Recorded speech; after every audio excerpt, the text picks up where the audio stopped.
Operation সিন্দুর পরেই সিন্ধু জলচুক্তি স্থগিত করে ভারত। চুক্তি পুনর্বহাল না করলে পাকিস্তান ভারতের বিরুদ্ধে যুদ্ধ ঘোষণা করবে, এমনটাই হুঁশিয়ারি দেন প্রাক্তন পাক বিদেশমন্ত্রী তথা পাকিস্তান পিপলস পার্টির প্রধান বিলাওয়াল ভুট্টো। এবার ঝিলমের জল নিয়ে ফের অভিযোগ পাকিস্তানের। অভিযোগের আঙুল ভারতের দিকে। ভারত থেকে প্রবাহিত আরও দুটি নদী ঝিলম এবং নীলমে জল সরবরাহ কমে যাওয়া নিয়ে পাকিস্তান নতুন করে উদ্বেগ প্রকাশ করেছে। কিছুদিন আগে চন্দ্রভাগার জলপ্রবাহ কমে যাওয়া নিয়ে অভিযোগ করে পাকিস্তান। এবার তাদের অভিযোগ ঝিলামের জল ধরে রেখে গুরুতর সমস্যা তৈরি করছে ভারত। গত সপ্তাহে সিন্ধু নদীর জল সংক্রান্ত বিষয়ে পাকিস্তান কমিশনার বলেন, ইসলামাবাদ থেকে 2 ঘন্টা দূরে মিরপুরের মঙ্গলা বাঁধে ঝিলামের জলপ্রবাহ কমে যাচ্ছে। পাকিস্তান সংবাদ মাধ্যমের প্রতিবেদন দাবি করে, ঝিলাম এবং নীলম নদীর জলপ্রবাহ 3000 কিউসেক কমেছে।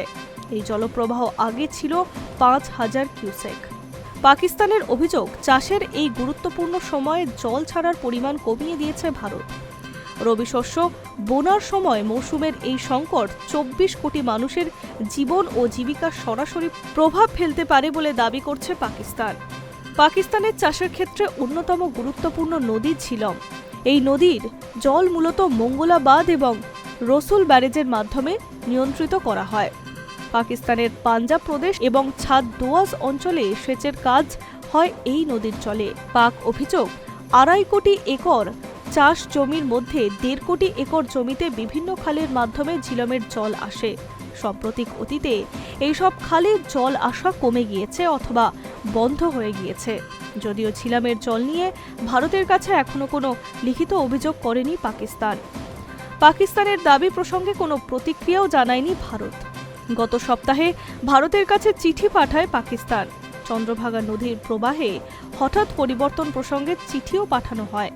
পাকিস্তানের অভিযোগে বলা হয়, ভারত 7 থেকে 8 ডিসেম্বরের মধ্যে 58,000 কিউসেক জল ছেড়ে দেওয়ার কথা।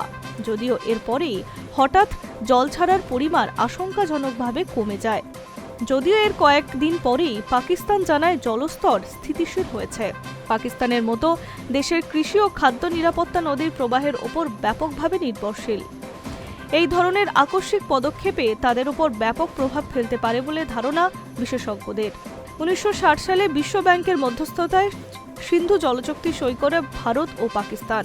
চুক্তি অনুযায়ী বিতস্তা চন্দ্রভাগা জলের ওপরে পাকিস্তানের অধিকার 80%, ভারতের 20%। তবে চুক্তির শর্ত অনুযায়ী ভারত ওই জল ব্যবহার করলেও তা আটকাতে পারবে না পাকিস্তান।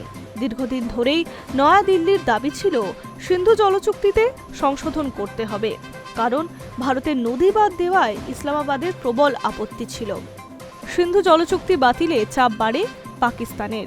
সেই দেশের 80% কৃষিজমিতে জল সরবরাহ হয় ওই চুক্তির মাধ্যমে। সেচের জন্য প্রয়োজনীয় জলের 90%-এরও বেশি আসে সিন্ধু নদ থেকে। করাচি, মুলতান, লাহোরের মতো বড় শহরগুলিতে সিন্ধু নদের জলই ব্যবহৃত হয়। তারবেলা এবং মাংলার জলবিদ্যুৎ উৎপাদন কেন্দ্রতেও সিন্ধু জল থেকেই উৎপাদন হয়। গম, চাল, আখ, তুলো চাষ এবং পাকিস্তানের জিডিপির 25% নির্ভর করে এই সিন্ধু জলের ওপরেই। তাই এই চুক্তি মোতাবেক জল না পেলে পাকিস্তানের কৃষি, বিদ্যুৎ উৎপাদন, জনজীবন সবই থমকে যাবে। যেহেতু পাকিস্তানে প্রবল জলসংকট, তাই সিন্ধু নদের জল না পেলে কার্যত শুকিয়ে যাবে পাকিস্তানের বিরাট অংশ। Hi News network.